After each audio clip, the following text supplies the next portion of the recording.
Dneska si společně otevřeme Team Rocket's Mewtwo Xbox. Co to natrhla?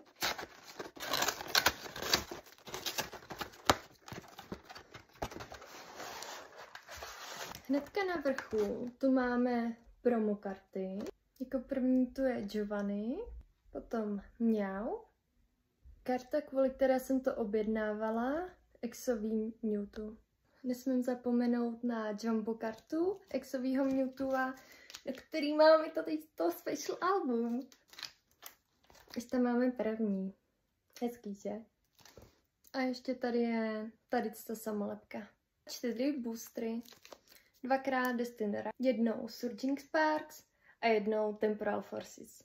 A jdeme je otevřít.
Nejlepší karty, které jsem si vytáhla,